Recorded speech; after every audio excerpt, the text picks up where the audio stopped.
भागवत प्रेमियों, हर हर महादेव, जय श्री राम। हमारा इस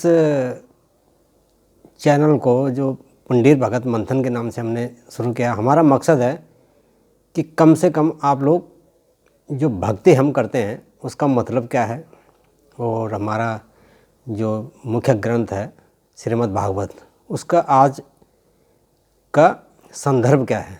देखिए, बहुत से लोग कहते हैं कि हाँ जी हमने कथा सुन ली, वह बहुत बढ़िया कथा हुई और वहाँ वो रिश्तेदारों के यार था, वहाँ पे जाना पड़ा, वो वही है, वो ये कथा हुई, वो उसके बारे में बोला, बस यही है। तो नहीं, मेरा अर्थ है भक्ति को, भक्ति दिखावे की चीज़ नहीं है।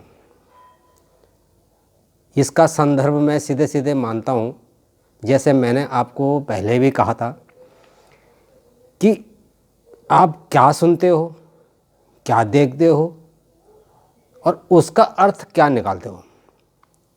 और जब उसका अर्थ आप सकारात्मक रूप से लेते हो तो उसके अच्छे प्रभाव पड़ते हैं, और जब नेगेटिविटी हो जाती है तो उसका नकारात्मक प्रभाव पड़ता है, उसका नुकसान होता है। इसलिए हर चीज़ को पॉजिटिव हिसाब से लेना चाहिए, मेरा तो ये है।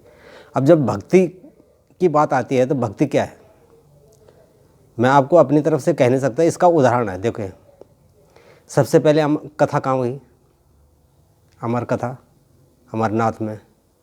माता पार्वती, आप क्या सोचते हो, सो गई थी? भक्तजनों, यही है सबसे पहला प्रमाण। भक्ति को किसी चीज़ की ज़रूरत नहीं होती, ना दिखावे की ज़रूरत होती। वो सो गई, वो भक्ति में ही थी, ये आपको मानना पड़ेगा। बिना भक्ति के वो वहाँ बैठ नहीं सकती थी, वो सो गई थी। इसका मतलब ये नहीं कि वो भक्ति नहीं कर रही थी, वो भक्ति में ही डूब गई, इतना डूब गई कि उनको कोई होश नहीं था। बाकी मैंने जैसे आपको पहले भी बताया था कि पहले का जीवन क्या है, अब का क्या है। देखिए, आज जो जीवन है, हम तब तो नहीं जी सकते ना कि राम ने क्या क्या ज़बरदस्ती वन में, नहीं। राम जी वन में, आपको पता है, राम जब वन से आए, पहले वो राम थे, जब बन गए तब राम बने। कहने का मतलब ये है कि देखो, छोटी छोटी बातें होती हैं, वो हमको शिक्षा देने के लिए वही है। उसमें क्या है कि राम जी ने अपने पिताजी का जो राज्य का कार्यभार था, भाई राजा बनने के लिए मना कर दिया। उन्होंने ये बोला, जैसे हम आज बच्चों को आज के संदर्भ में समझें कि बच्चे को आप अपना कारोबार तभी तो संभाल दोगे ना जब वो उसके लायक होगा। जब उसके लायक ही नहीं होगा तो आप कैसे दोगे उसको। तो राम जी ने यही तो वहाँ से एग्जाम्पल सेट किया है कि देखो, राज्यकाज तो है आपका, हमारा ही है, लेकिन पहले मैं इसके योग्य तो बनूं। तो राम जी योग्य बन के आए थे। और मैंने भागवत प्रेमियों आपको एक चीज़ और बोली थी, समुद्र मंथन। मैं आज भी कह रहा हूँ, समुद्र मंथन आपके जीवन का प्रैक्टिकल है, उसको समझो। वो मंथन आज नहीं कर सकते ना आप, मंदराचल पर्वत को उठा के ला के रस्सी बना के शाम की नहीं कर सकते।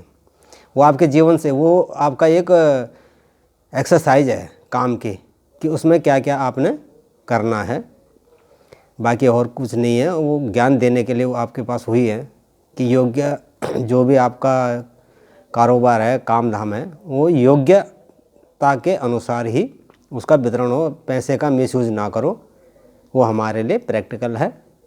और कल हम किसी और विषय पर बात करेंगे। मेरा संकल्प था 1 महीने तक आपको लगातार कुछ न कुछ मैं देता रहूं। आगे भी मैं नंदा जी की भेंट हैं माँ की, और क्या नाम, माता रानी के और भेंट हैं, राम जी के भजन हैं कुछ। मैं आशा करता हूँ आप लोग भी हमारे इस चैनल को, पुंडीर भगत मंथन को फॉलो करेंगे, और आप अपनी भी राय देते रहिए। देखो, आप क्या चाहते हो। हमारे पास वो तो नहीं है कि जो आज, भैया साफ सी बात है कि जो दुनिया आज जिस लाइन पे चल रही है वो हमारे पास नहीं है। हमें नहीं जीना वो, कोई बात नहीं। जो आप लोग देख रहे हो मेरे लिए उतना ही बहुत है। मेरे को करोड़ों करोड़ों करोड़ों की ज़रूरत नहीं है। आप लोगों का प्यार ही बहुत है। बहुत बहुत धन्यवाद। जय जय श्री राम। हर हर महादेव। नमस्कार।